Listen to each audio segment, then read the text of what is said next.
मुंबईच्या आसपास हा शेवटचा टप्पा आला तेव्हापासून तुमचे सगळे नेते जे आहेत त्यांनी एक हल्लाबोल उद्धव ठाकरेंवर केलेला आहे. एक MVA ने एक म्हणजे मवियाने एक ट्विट केलं की 5th phase the Uddhav Thackeray show असं आहे. असं आहे की हे तर 4 तारखेला समजेल शो कोणाचा आहे. पण मी हे सांगतो की उद्धव ठाकरेंनी या संपूर्ण प्रचारामध्ये जी पातळी गाठली आहे, मला तर अलीकडच्या काळात प्रश्न पडतोय, दिल्लीची निवडणूक लढवत आहेत की गल्लीची निवडणूक लढवत आहेत.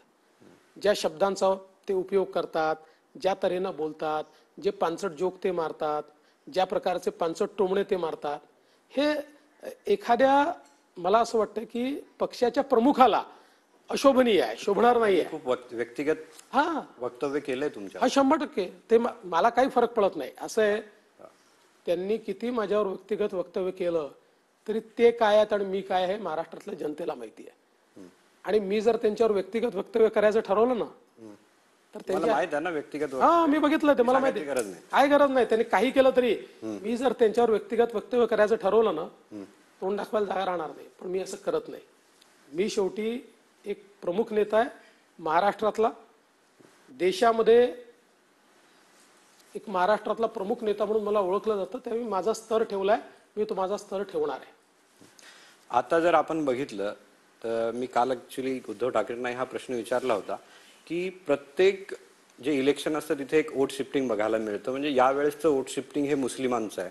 म्हणजे जसं मी कालही बोललो होतो की जवळपास महाराष्ट्रात 1.25 ते 1.5 कोटी मुस्लिम आहे, 12% ही पॉप्युलेशन आहे. असं दिसतंय की मुस्लिमांचं जे वोट आहे ते शिफ्टिंग होतंय ठाकरेंकडे.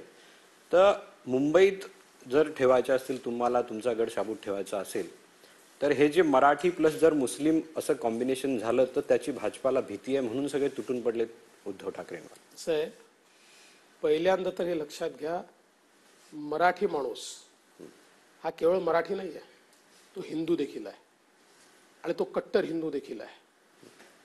मुळामध्ये उद्धव ठाकरेंनी एक पॉलिटिकल अर्थमॅटिक मांडलं.